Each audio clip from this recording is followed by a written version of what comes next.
자, 얘들아, 이제 우리가 세포의 종류랑 세포의 구성에 대해서 볼 건데, 자, 39페이지에 보면 세포의 구성이라고 해서 원형질과 후형질이 나와 있어. 그 세포는 크게 보면 원형질과 후형질로 나뉠 수가 있어. 세포는 원형질과 후형질로 나뉠 수가 있는데, 이 원형질과 후형질이 하는 일이 각각이 달라. 이 원형질이 우리 세포 안에서 생명 활동을 수행하는 부분이야. 그리고 이 후형질은 세포의 구성 선보기는 하지만 이제 생명 활동에는 관여하지 않고 세포의 지지라든지 보호 또는 잉여 물질을 저장하는 것을 말하고 세필벽이라든지 그리고 액포 등이 여기에 해당되는 거지. 다시 정리해서 말하면 후형질은 세포의 구성 성분이기는 하지만 생명 활동에 관여하지 않고 세포의 지지, 보호, 그리고 남은 찌끄러기라고 하지 잉여 물질을 저장하는 것을 말한다. 그래서 여기에는 세포벽이라든지 액포 등이 해당이 된다. 그래서 실제로 그러면 중요한 부분은 우리가 알아야 할 부분은 원형질이다. 이 원형질에는 무엇이 있느냐? 원형질에는 우리가 흔히 알고 있는 핵과 그리고 세포질로 구분이 되어 있다.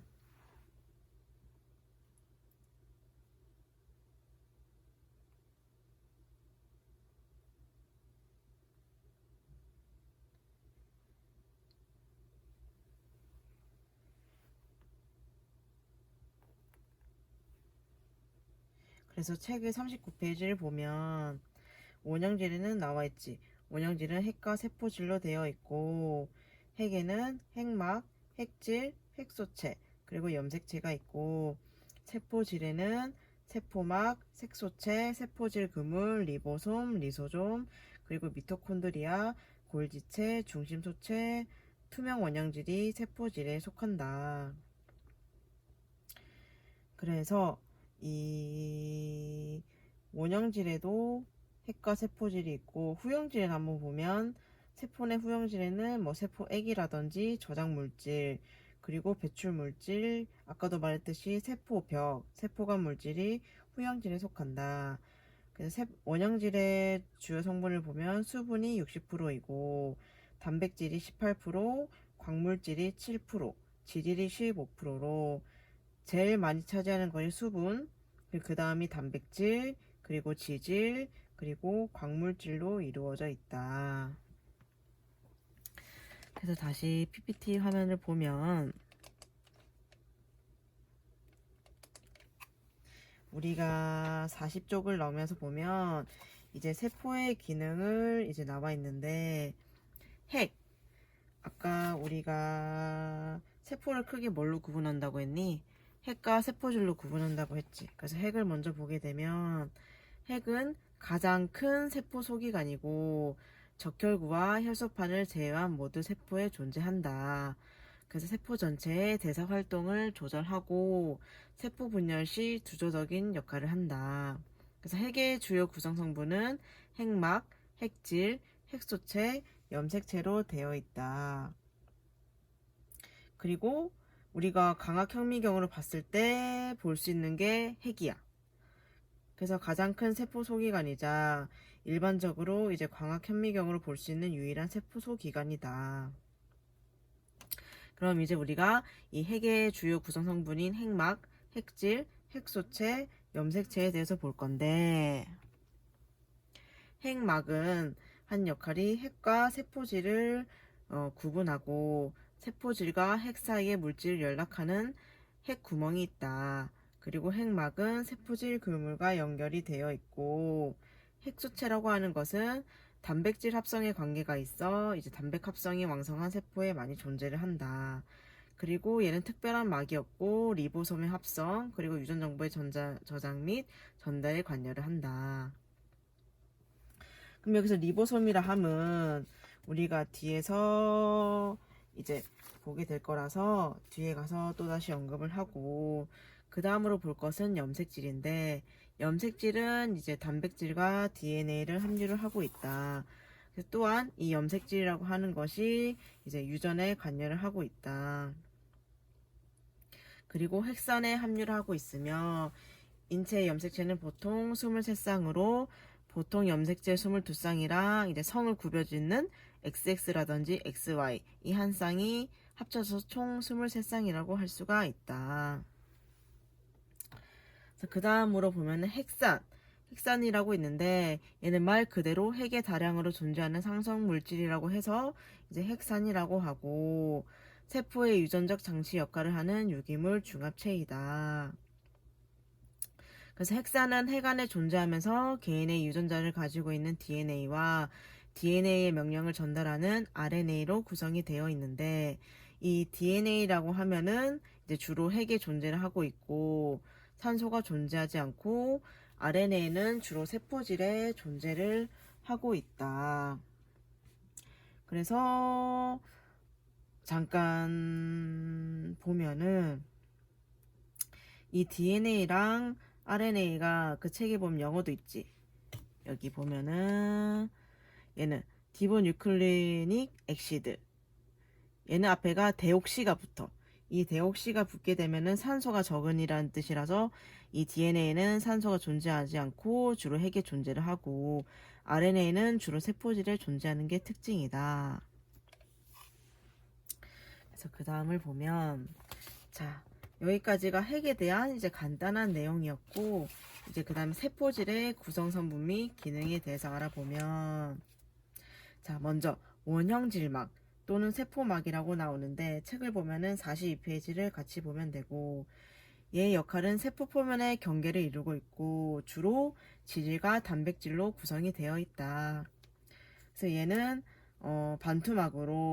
반투막이기 때문에 이제 어떤 물질은 쉽게 통과하고 어떤 물질은 잘 통과하지 못해. 잘 투명했으면은 이제 모든 물질들이 통과를 하는데, 반투막이기 때문에 어떤 물질은 쉽게 통과를 하고 어떤 물질은 잘 통과를 하지 못한다. 그래서 그 다음에 보면 얘는 세포막의 기능을 보면, 얘는 세포의 외형을 주로 유지하는 역할을 하고, 세포막을 통해서 이제 우리가 알고 있는 물질 운반이라든지 확산, 여과, 삼투, 능동 운반, 음세포 작용 등을 조절을 한다. 그래서 식세포나 음세포에도 작용을 하고, 흡수, 배설, 그리고 관문으로도 작용하고 ATP 등의 여러 가지 효소가 있어서 화학적 반응에 관여를 한다. 그리고 또한 생체 항상성을 유지하는 게 이 원형질막이다. 그래서 원형질막 또한 이제 상당히 중요한 역할을 하고 있다고 보면 되고, 그래서 내가 말했던 거는 43쪽에 세포막의 기능이라고 해서 쭉 나와 있지. 그래서 이거를 한 번씩 읽어보면서 비교를 하면 되고, 그 다음으로 우리가 봐야 할 것은 세포질. 세포질의 구성성분은 원형질막이랑 세포질내 소기관이 있는데, 이 세포질내 소기관에 있는 게 우리가 알고 있듯이 사립체라든지 골지체, 세포질 그물, 리보솜, 용해소체, 중심소체가 세포질내 소기관에 속해 있는 것이다. 그래서 먼저 보아야 할 것은 첫 번째로 세포질 그물. 책이랑 순서가 조금 다른데 45쪽을 보면 이제 세포질 그물이 나와 있어. 그래서 얘의 특징은 이제 세포질 내에 여기저기 흩어져 있고 불규칙한 그물 모양이다. 그래서 세포질은 이제 얘들 두 종류로 나뉘는 걸 알고 있니? 리보솜이라는 물질 아이에 따라서 있느냐 없느냐에 따라서 이제 거친이냐 매끈이냐로 나뉠 수가 있는데, 45페이지에 그대로 나와 있지? 리보솜이 있으면 뭐니? 세포질 그물에 리보솜이 붙어 있으면 거친 세포질 그물이고, 세포질 그물의 표면에 리보솜이 없으면 매끈 세포질 그물이다. 그래서 거친 세포질 그물이랑 같은 말이 과립 세포질 그물이고, 또 같은 말이 책에 나와 있듯이 조면 소포체다. 이 세 가지는 다 같은 말이고, 매끈 세포질 그물은 다른 말로 무과립 세포질 그물. 왜냐면 세포질 그물에 리보솜이 없는 게 매끈이라고 했으니까 무과립 세포질 그물이라고도 하고, 또 같은 말로 활면 소포체라고 할 수가 있다. 그래서 이 거친 세포질의 역할을 보면 주로 단백질 합성에 관여를 한다. 그래서 항체 생성하는 세포라든지 이제 소화샘의 세포와 같이 다량의 단백질을 합성하는 세포에 가장 풍부하고, 매끈 세포질은 보다시피 스테로이드 호르몬 생산과 해독 기능이 있다라고 나와 있지.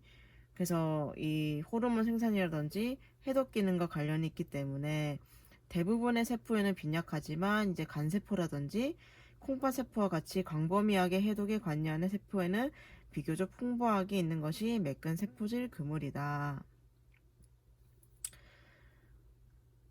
그래서 그러면 너네들이 리보솜이 무슨 역할을 하는지 알아야겠지. 리보솜이 무슨 역할을 하기 때문에 얘가 없음으로써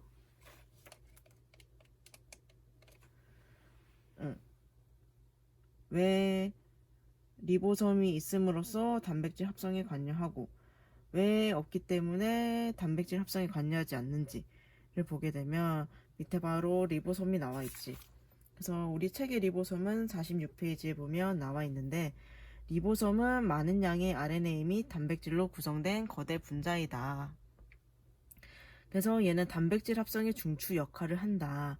그렇기 때문에 거친 세포질 그물처럼 리보솜이 붙어있는 그물은 단백질 합성에 관여를 하는 거고, 리보솜이 없는 매끈 세포질 그물은 단백질 합성의 역할을 하지 못한다. 그래서 얘는 또 다른 역할인 스테로이드 호르몬 생산과 해독 기능에 관여를 한다. 그래서 리보솜은 핵 속에 암호화된 유전 정보를 읽고 그 내용에 따라 아미노산을 단백질로 조합을 하게 된다. 그래서 리보솜이 뭐하는 아이인지 알아야 이 세포질 그물에 대해서 이해를 할 수가 있다. 그래서 45페이지 보면 리보솜의 유무에 따라 거친 세포질 그물 나와 있지. 세포질 그물 내 수송이며 단백질 합성이라 나와 있고, 매끈 세포질 그물은 지질, 콜레스테롤 대사, 간세포에서 글리코겐의 합성과 분해 저장, 고환, 부신에서는 스테로이드 호르몬 합성. 있고 또 한 가지 더 적어야 할 것은 칼슘 이온 저장하는 역할까지 한다. 그렇기 때문에 자극을 받으면 칼슘을 분비하게 돼서 근육 수축을 유발하는 것이 매끈 세포질 그물이다. 그래서 각각의 특징이 있기 때문에 어떤 아이는 무슨 역할을 하고 또 어떤 아이는 무슨 역할을 하는지 잘 구분해서 알아야 두어야 한다. 그래서 그 다음은 골지체. 골지체는 바로 44쪽에 나와 있고, 얘는 분비작용과 관계가 있다. 그래서 골지체는 핵 가까이에 위치하고 성숙한 동물 세포에만 존재를 한다. 또한 역할이 색소라든지 탄수화물, 당, 단백질, 점액 및 당류 등의 형성에도 관여를 하는 게 골지체이다. 그 다음에 또 보면은 중심소체. 이거는 페이지 46쪽에 보면 중심소체라고 나와 있는데, 책에 있는 걸 보면 중심체라고도 하며 길이 약 30m, 30나노미터, 직경 약 150나노미터의 원통상을 이루고 그 벽은 9개의 미세 소관으로 구성이 되어 있다. 그래서 2개의 소체로 유사분열 시 방추사를 형성하여 염색체의 이동에 관여하고 동물 세포 분열 시 맨 먼저 갈라진다. 그래서 동물 세포 분열 시 맨 먼저 갈라지는 것은 무엇인가? 라고 하면은 중심소체라고 기억을 해야 되고, 그 다음 밑에 보면은 이제 사립체라고 나와 있는데, 이 사립체는 43쪽을 보면은 나와 있지. 사립체랑 같은 말이 미토콘드리아고, 얘는 한마디로 말하면 세포의 에너지 공장이라고 할 수 있어. 그래서 이 미토콘드리아 안에는 에너지 생성에 관여하는 많은 효소들이 있기 때문에 포도당이라든지 지방산의 산화 과정을 통해서 ATP를 생성한다. 그래서 세포의 에너지 공장이 무엇이냐라고 하면은 이제 사립체 또는 미토콘드리아라고 이제 기억을 하고 있으면 되고, 그 책에 보면은 나와 있지. 산화 효소를 생성하고 세포호흡에 관여를 한다. 그리고 많은 효소를 가지고 있으므로 영양분을 분해하고, 얘는 특히 대사활동이 왕성한 간세포에 많이 존재하고 약물의 작용을 받기 쉽다. 그래서 앞에도 말했듯이 얘는 세포의 에너지 공장이기 때문에 ATP를 합성해서 세포에게 에너지를 공급을 한다. 각각의 특징들이 지금 나오고 있지. 그래서 그 다음 볼 거는 리소좀, 용해소체고, 얘는 페이지 46쪽에 보면 아까 세포의 에너지 공장이 뭐라고 했니 얘들아? 미토콘드리였다면 세포의 소화계가 또 있어. 용해소체를 한마디로 하면 세포의 소화계라고 할 수가 있어. 그래서 얘는 손상된 세포 소기관이라든지 외부에서 반입된 이물질을 파괴하는 역할을 가지고 있지. 그래서 책에 보면은 백혈구와 큰 포식세포에 많이 존재를 한다. 그리고 단백질, DNA, RNA 및 다당류를 분해하는 강력한 가수분해 효소를 가지고 있다. 또한 식균 작용을 하는 효소가 있기 때문에 이 중성구가 세균을 포식하면 이 용해소체가 효소를 분비해서 세균을 소화하고 이 파괴하는 역할을 하게 되는 거지. 또 저산소증일 때 리소점을 파괴하고 또 자기 방어하는 역할까지 가지고 있다. 그리고 너는 세포 자멸사라고 들어보지 않았니? 세포 자멸사가 이루어지는 것이 이 용해소체고, 이제 뭐 기능을 다한 미토콘드리아라든지 세포 소기관을 소화시키는 세포 자멸사가 용해소체에 있다. 그래서 세포 자멸사가 그거지 얘들아. 불필요한 세포가 사전에 계획된 죽음을 맞이하는 것을 이제 세포 자멸사라고 하지. 그래서 이거를 예로 들 수 있는 게 뭐냐면 이제 우리 여자가 임신을 하게 되지. 그럼 그 출산 직전에 자궁의 무게가 900g까지 늘어나게 돼. 왜냐면 아기가 있으니까 자궁이 늘어나겠지. 하지만 이제 출산하고 나서 5, 6주가 지나게 되면 이제 불필요한 세포라든지 그 세포 속에는 용해소체 스스로 소화된 세포 자멸사가 이루어짐으로써 이 900g이었던 자궁이 60g까지 줄어들게 되지. 그래서 이 세포 자멸사의 예로 대표적으로 들 수 있는 게 이 현상이야. 출산하기 전에는 자궁이 완전 늘어나 있다가 출산함으로 인해서 이제 그 안에 있는 불필요한 세포들의 세포 자멸사가 이루어짐으로써 60g까지 줄어드는 거지. 그래서 세포 자멸사는 이제 용해소체에서 이루어진다 라고 볼 수가 있어. 그래서 우리가 지금까지 봤던 게 43쪽에 있는 세포질의 미세 구조에서 봤지. 사립체, 골지체, 세포질 그물, 리보솜, 용해소체, 중심소체. 그래서 책을 보면서 다시 이제 찬찬히 복습을 하게 되면 43쪽에 세포질의 미세 구조에서 첫 번째가 이제 사립체. 같은 말로 미토콘드리아라고도 하고, 얘는 세포의 에너지 공장으로 한마디로 정의할 수가 있고, 이 미토콘드리아 안에는 에너지 생성에 관여하는 많은 효소들이 있기 때문에 포도당과 지방산의 산화 과정을 통해서 ATP를 생성하고, 또한 대사 활동이 왕성한 간세포에 많이 존재하기 때문에 약물의 작용을 받기가 쉽다. 그리고 그 다음 페이지 44쪽을 보면 골지체라고 나와 있는데, 얘는 물질 분비와 저장에 관여를 하고 핵 가까이에 위치하기 때문에 성숙한 동물 세포에만 존재를 한다. 또한 색소라든지 탄수화물, 당, 단백질, 점액 및 당류 등의 형성에도 관여를 한다.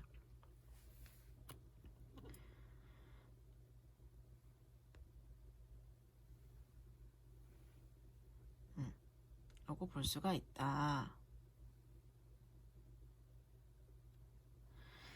그리고 그 밑에 보면 세포질 그물, 소포체 또는 형질 내생망이라고도 하고, 얘는 세포질 속에 작은 그물을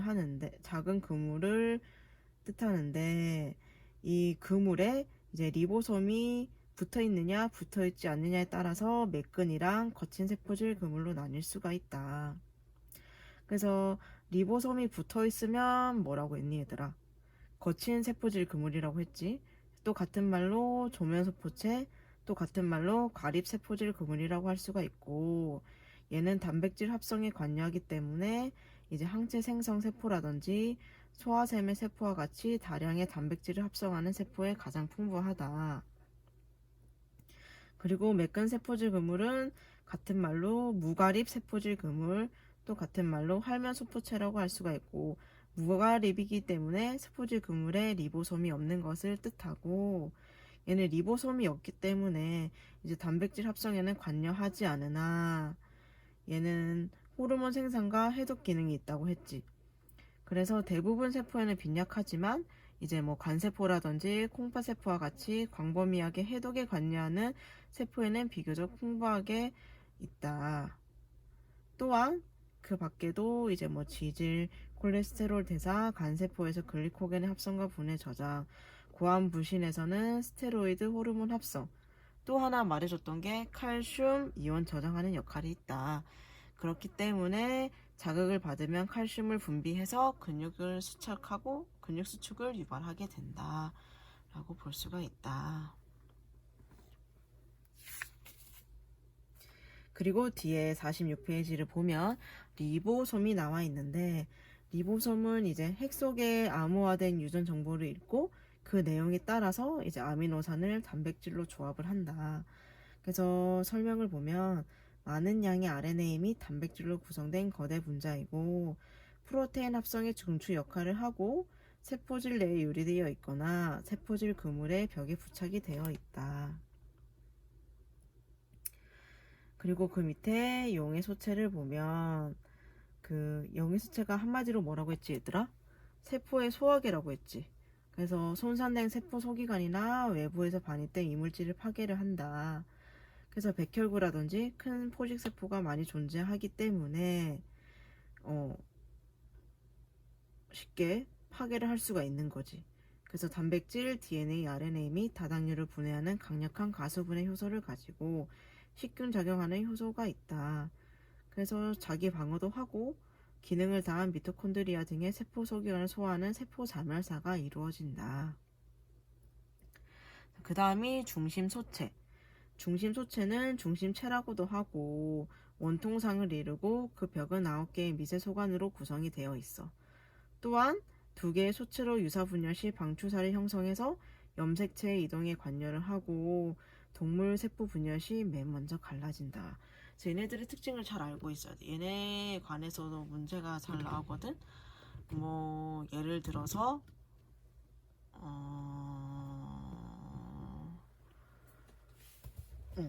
세포의 소화계라고 불리는 것은 무엇인가? 이렇게 나올 수도 있고, 단백질 합성의 중추 역할을 하는 것은 무엇인가? 그 뭐니 얘들아? 단백질 합성의 중추 역할을 한다. 리보솜이지.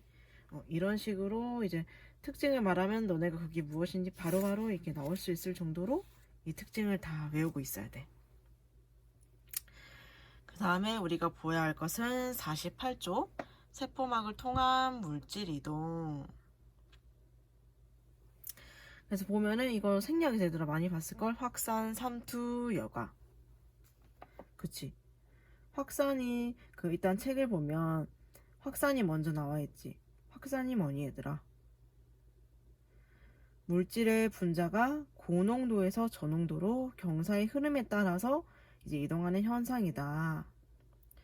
그래서 에너지가 이제 높은 곳에서 낮은 곳으로 이동하기 때문에 일정한 시간이 흐른 후에는 농도가 같은 평형에 도달하게 된다. 그래서 확산 속도의 결정 요인은 농도 경사, 정기적 경사, 물질 분자의 크기가 이제 확산 속도의 결정의 요인이 되는데, 그것은 49페이지에 나와 있어. 그래서 물질 분자가 너무 크면 어떻게 되겠니?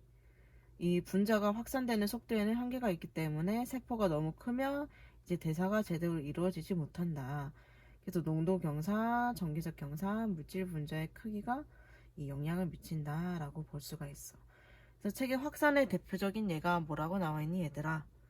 허파에서의 산소와 이산화탄소의 가스 교환. 이게 확산의 대표적인 예라고 볼 수가 있고, 두 번째로 보면은 삼투. 삼투는 세포막을 통과하는 물의 확산이 어느 한쪽 방향으로 커져서 세포가 부풀어 오르거나 납작해지는 것을 말한다. 그래서 확산은 고에서 저로 이동을 했다면 삼투는 저농도에서 고농도로 반투막을 경계로 용질은 통과할 수 없고 용매만 이동할 수가 있다. 그래서 여기서 잠깐 보면 용질이 뭐고 용매가 뭐니 얘들아. 우리 이거 학생 중학교? 초등학교 때도 배웠던 것 같은데 용질은 용액 내에 녹는 물질이고 용매는 이 용질을 녹이는 물질을 말하는 거야. 그래서 간단하게 말하면 설탕물을 예로 들면 용질은 설탕이야. 그치? 용액 내에 녹는 물질. 그럼 용매가 용질을 녹이는 물질이라고 했으면 이 설탕을 녹이는 물질이 뭐니? 물이지. 그래서 설탕물을 예로 들었을 때 용질은 설탕이고 용매는 물이라고 보면 돼.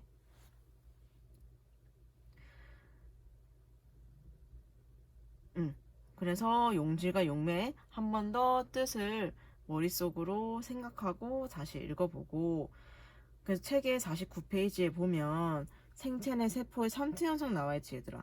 등장액, 고장액, 저장액 많이 들어보지 않았니? 그래서 세포 외의 압력이랑 세포 안의 압력이랑 같으면 같을 등자를 써서 등장액이고, 세포 외의 압력이 더 높으면 고장액, 그리고 세포의 압력이 더 높으면 저장액이라고 할 수가 있다. 그래서 우리 등장액 하면 수액 중에 떠오르는 게 있지 않니 얘들아? 뭐가 있을까 수액 중에? 그치, 생리식염수지 얘들아. 그 50페이지 넘겨볼래? 셀라인 나와있지. 셀라인 많이 들어왔지 얘들아. 생리적 식염수 등장액이라도 하고 어느 동물의 체액의 농도와 같게 만들어진 소금물의 농도를 말한다. 자, 그 다음은 여가. 여가는 이제 막 내랑 막 외의 압력의 차가 있을 때 막을 통해서 액체가 이동하는 물리적인 현상으로, 얘 또한 압력이 높은 곳에서 낮은 곳으로 물질이 이동을 한다. 그럼 저에서 고로 이동하는 건 한 가지밖에 없지 얘들아. 삼투. 확산도 에너지가 높은 곳에서 낮은 곳으로, 여가도 이제 압력이 높은 곳에서 낮은 곳으로 이동하는데 삼투만 이제 저농도에서 고농도로 물질이 이동이 된다. 각각의 특징도 너네들이 알고 있으면 되고, 그 다음으로 보아야 할 것이 52쪽 운반체에 의한 이동인데, 이제 확산도 그냥 확산만 있는 게 아니라 이제 촉진적 확산인지 뭐 능동적 운반인지 이런 것으로 나눌 수가 있는데, 이 운반체에 의한 이동이라는 말을 보면, 책을 보면 세포막에서는 어떤 특수 분자인 운반체가 있어 농도 경사의 방향에 따라서만 일어나는 것으로 단순한 확산보다는 이동 속도가 빠르다. 그러니까 그거지 얘들아. 바람이 그냥 부는데 우리가 그걸 그냥 부는 거랑 부채질을 해서 부는 거랑 확연히 속도가 다르겠지. 물리적인 힘을 가하면 그만큼 더 빨리 나아가겠지. 그래서 그 말이야. 여기서도 다시 책에 보면 단순한 확산보다는 이동 속도가 빠르지. 그러니까 단순히 이동하는 것보다 어떤 운반체에 의해서 이동하는 게 훨씬 더 빠르겠지. 그래서 이 운반체 이동에는 촉진적 확산과 능동적 이동이 있다. 그래서 촉진적 확산이랑 능동적 운반이 나와 있는데, 책에 있는 걸 그대로 보면 세포막에 위치하는 운반체를 이용한 확산으로 전기 화학적 경사도에 따라 이동하는 수동적 이동의 형태이지만 단순한 확산 현상보다는 속도가 빠르다. 그리고 능동적 운반은 포도당이나 아미노산 등의 세포 구성 성분들이 외부보다 세포내가 높은 상태이지만 내부를 향하여 이동이 일어난다. 그래서 이와 같이 어떤 물질이 농도 경사와 전압 경사에 역행하여 이동되는 것을 말한다. 그래서 한마디로 말해서 촉진적 확산은 운반체 매개 확산이라고 할 수가 있어. 왜냐면 운반체를 이용하기 때문에 책에 나와있지. 세포막에 위치하는 운반체를 이용하는 확산이기 때문에 촉진적 확산은 운반체 매개 확산이라고도 할 수가 있어. 그렇기 때문에 얘는 ATP를 사용하지 않아 얘들아. 여기서 잠깐 ATP가 뭐니 얘들아?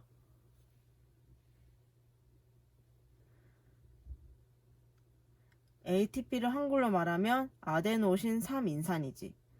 그래서 유기화합물이라 하고 모든 생물의 세포 내 존재해서 에너지 대사에 매우 중요한 역할을 하는 게 ATP이다. 그러나 이 촉진적 확산은 세포가 ATP를 소모하지 않아도 이제 운반체가 있기 때문에 확산이 이루어져. 하지만 능동적 운반은 ATP를 이용해서 이루어지는 거야. 알겠니, 얘들아? 그래서 운반체에 의한 이동에 이 두 종류가 있긴 하지만 촉진적 확산은 ATP를 소모하지 않고 능동적 운반은 ATP를 이용한다는 것이 특징이야.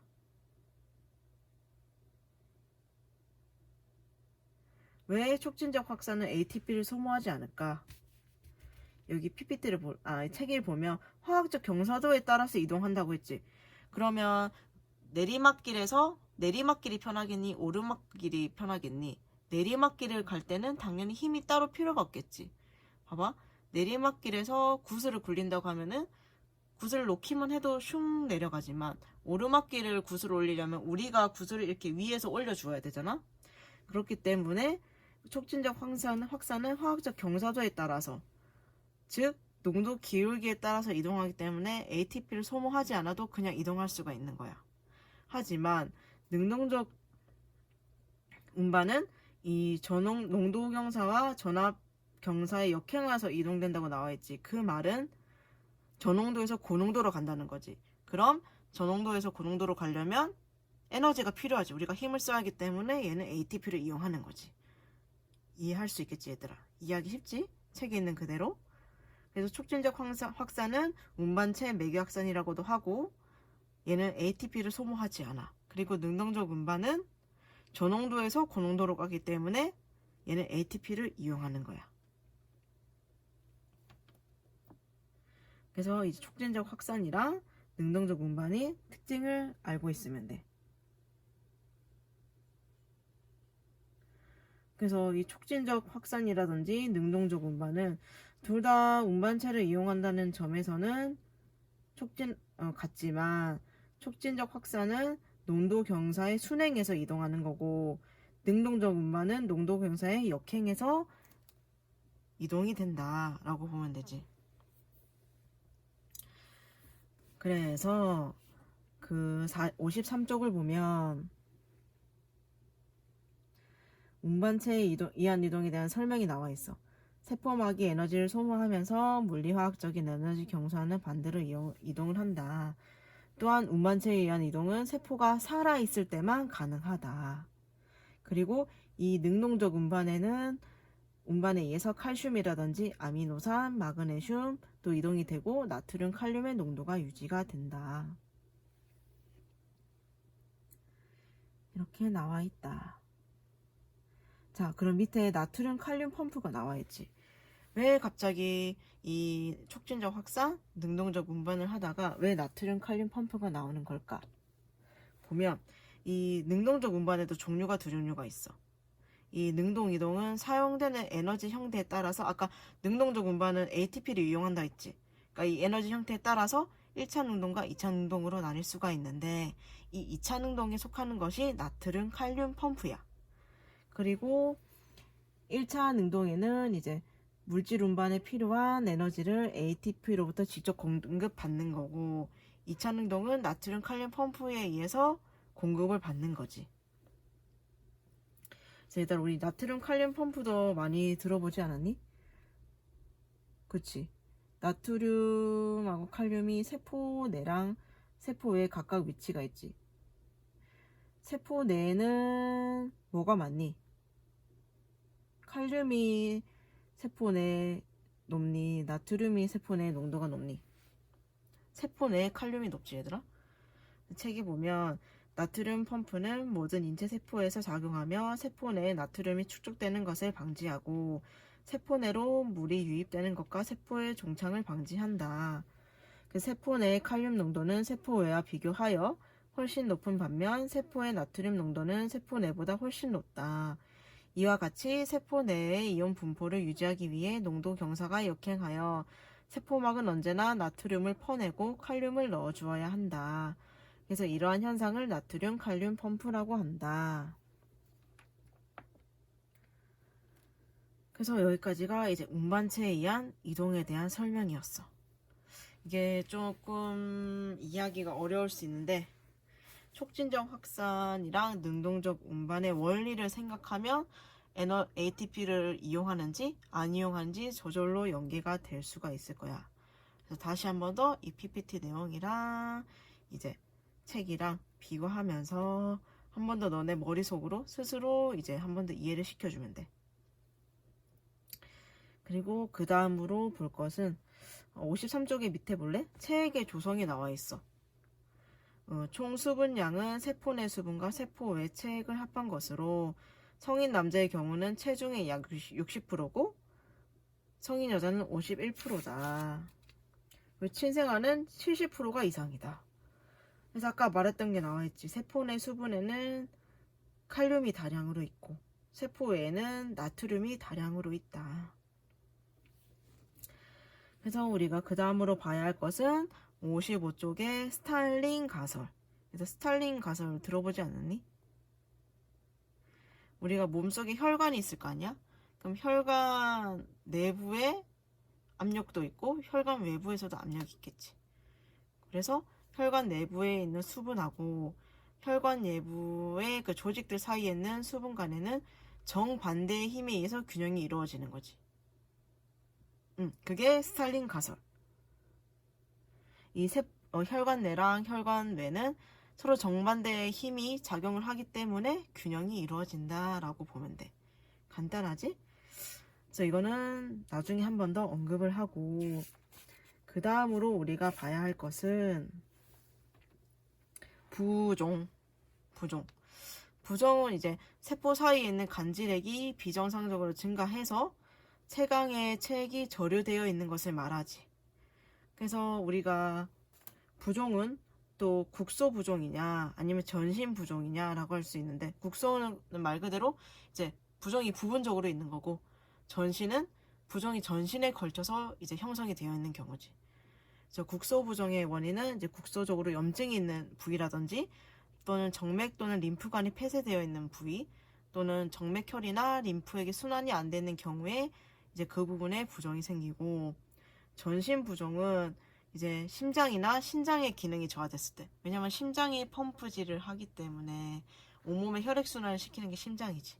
그렇기 때문에 심장이나 신장의 기능이 저하가 되면 전신에 걸쳐서 부종이 나타날 수가 있다.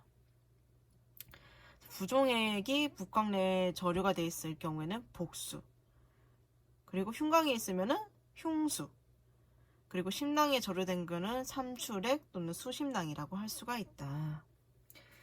그래서 책에 보면은 부종의 원인이 나와 있지. 정맥 정수압이 증가되거나 또는 모세혈관 내 액압이 상승되거나 또는 혈장의 단백질량이 감소하거나 또는 혈관 투과성이 항진하거나 또는 림프계의 폐쇄가 일어나거나 또는 나트륨이 정체를 하거나 또는 혈장 콜로이드 삼투압이 감소가 되거나. 책이 잘못됐어. 너네들 책은 잘 모르겠는데 내 책은 아직까지 혈장 콜로이드 삼투압의 증가라고 되어 있거든. 증가라고 되어 있으면 틀린 말이야. 혈장 콜로이드 삼투압의 감소 시 부종이 일어날 수가 있다. 그래서 증상으로는 체온 하강, 구토, 경련, 혼수 상태가 나타날 수가 있다. 그래서 이 부종의 원인들에 뭐가 있는지 이걸 잘 알아야 돼. 이거 말이 바꿔서 잘 나오기 때문에, 예를 들어서 이제 모세혈관 내 액압이 감소. 그럼 이건 부종의 원인이 아니지.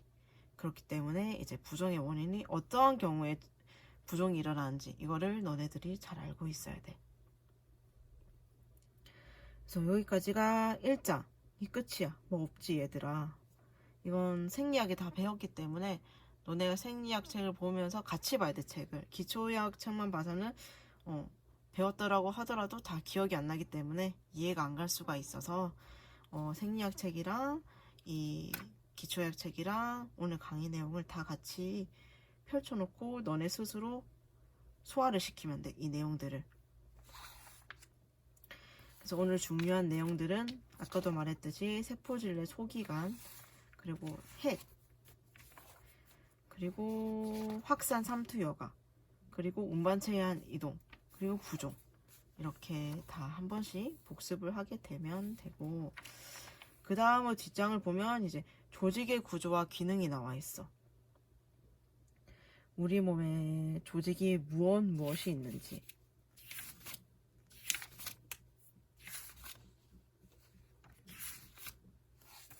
그래서 58페이지를 한번 보면 조직은 같은 기원과 동일한 형태의 세포가 모여 한 가지 특별한 기능을 하는 세포의 집단으로 상피조직, 근육조직, 신경조직, 결합조직 등 4가지로 분류가 할 수가 있다. 그래서 인체의 기본 조직은 상피조직, 근육조직, 신경조직, 결합조직 이렇게 총 4개야.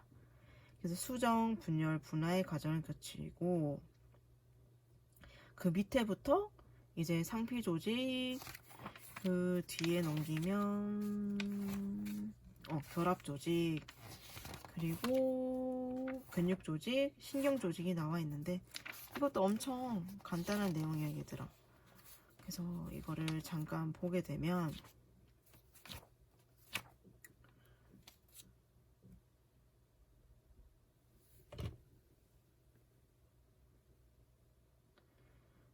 이거는 우리가 또 PPT를 보면서 공부하면 엄청 또 이해가 잘 되지 않을까 해서 그 다음 영상을 너네가 보면 될 것 같아. 여기까지는 이제 챕터 1에서 세포의 구조와 기능에 관한 내용이었고, 다음 영상에서 이제 조직의 구조와 기능에 대해서 우리 한번 같이 보면 될 것 같아. 오늘은 여기까지가 끝.